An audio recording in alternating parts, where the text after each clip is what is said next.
Oi pessoal, eu sou Antônio Rocha, presidente do IQ, e hoje a gente vai falar com ela, que é educadora financeira, escritora, colunista da Folha de São Paulo e diretora da Planejar. Vamos falar com a Márcia Dessen. Essa é a primeira de uma série de conversas que nós vamos fazer aqui no canal, portanto se inscrevam para acompanhar.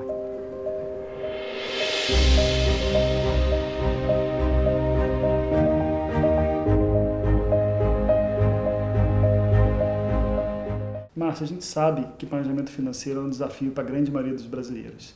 70% dos brasileiros não pouparam nada em 2017, 8 em cada 10 têm dívidas no cartão de crédito.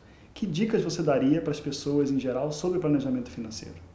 É um enorme desafio. Planejamento financeiro é uma coisa que se fala há pouco tempo no Brasil. As pessoas não planejam antes de gastar. O que é importante? O que tem significado na tua vida? Pague a você em primeiro lugar. Eu acho que a primeira coisa que todo mundo tinha que fazer era receber o salário. Qual é a primeira coisa que você vai pagar? Não é o condomínio, não é o imposto, não é a fatura do cartão de crédito, é você. Pague a si mesmo em primeiro lugar. É o dinheiro para a sua reserva financeira, para os seus projetos de vida, para a sua longevidade. Depois, pague as contas mais importantes, aquelas necessárias que não são possíveis adiar. E sempre lembrando que é um processo de escolha contínuo. Quando você usa o dinheiro para uma determinada coisa, você está abrindo mão de outra. O planejamento financeiro é muito mais do que uma planilha, um caderno, um controle matemático. Tem muito a ver com comportamento, tem muito a ver com entender o significado do dinheiro na tua vida, como você se relaciona com ele e pensar antes de gastar e gastar com aquilo que realmente tem importância para você. E para quem já está em dificuldade financeira, ou seja, já está com as finanças descontroladas, já está devendo mais do que pode, quais dicas você daria? Primeiro, parar.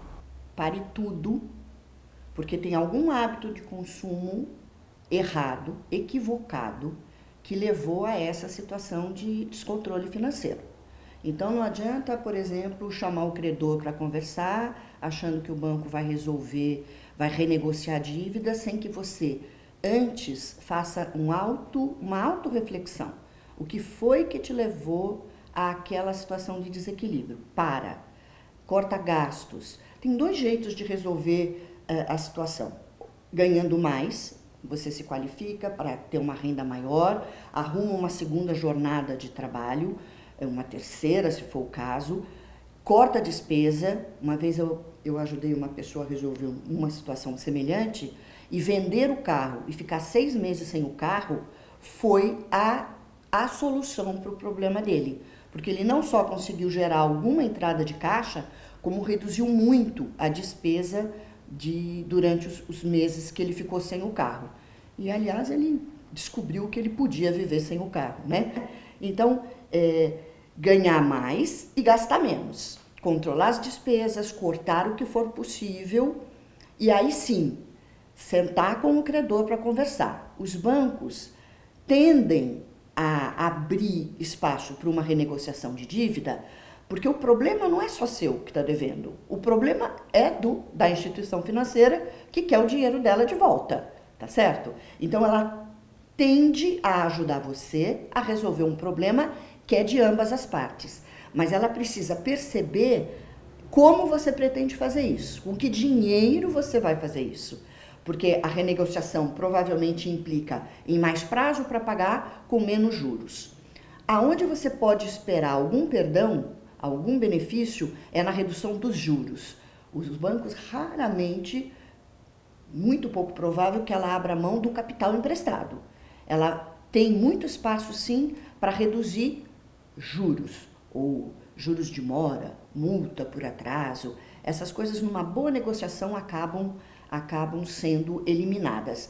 Mas eu acho que a lição aprendida é o que você vai mudar, o que você vai fazer diferente para não entrar nessa situação de novo. Márcia, mas para solucionar problemas financeiros, como você falou, pessoas que já estão em dificuldade, faz sentido ainda contratar uma nova dívida? Pode fazer sentido porque uma nova dívida planejada, que cabe no orçamento do cidadão, pode ser a solução para sair de uma dívida ruim e mais cara, como a do crédito rotativo, por exemplo. Então, numa situação de renegociação de dívida, é o que vai acontecer naturalmente. Você sai da dívida cara e ruim, que é o crédito rotativo, para uma dívida, para um empréstimo pessoal ou para um consignado, onde o devedor paga em parcelas uma prestação que cabe no orçamento dele. O erro que as pessoas cometem é, ela contrai uma dívida, ela foi pedir dinheiro emprestado. Por quê? Porque não está conseguindo fechar a conta no mês. Então ela vai e pede um empréstimo. Cara, que despesa você vai tirar do teu orçamento para encaixar a prestação do empréstimo que você acabou de contrair? As pessoas não fazem essa conta. E quando o banco percebe que não tem espaço no seu orçamento para essa situação, dificilmente você vai conseguir uma renegociação favorável para você. Agora, tem dívidas boas.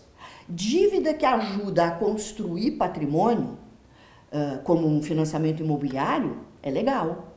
Dívida, suponha que você abriu um pequeno negócio, você vai trabalhar com delivery. Você precisa de um carro ou de uma van para fazer as entregas. Você vai financiar a aquisição desse veículo.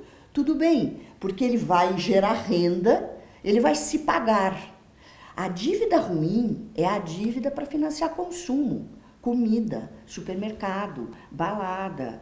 Aí é um caminho sem volta. Para quem quiser acompanhar também um pouco mais do trabalho da Márcia, ela tem uma coluna semanal no jornal Folha de São Paulo. Márcia, você escreveu um livro também, né? Eu escrevi, Finanças Pessoais, o que fazer com o meu dinheiro. Decisão que todo mundo para pensar e se não pensa, a história não termina bem. Ok, muito obrigado, Márcia. Para quem quiser também acompanhar o IQ, nós temos os vídeos no canal do YouTube, a gente também está presente no Facebook, no Twitter e no Instagram. Obrigado.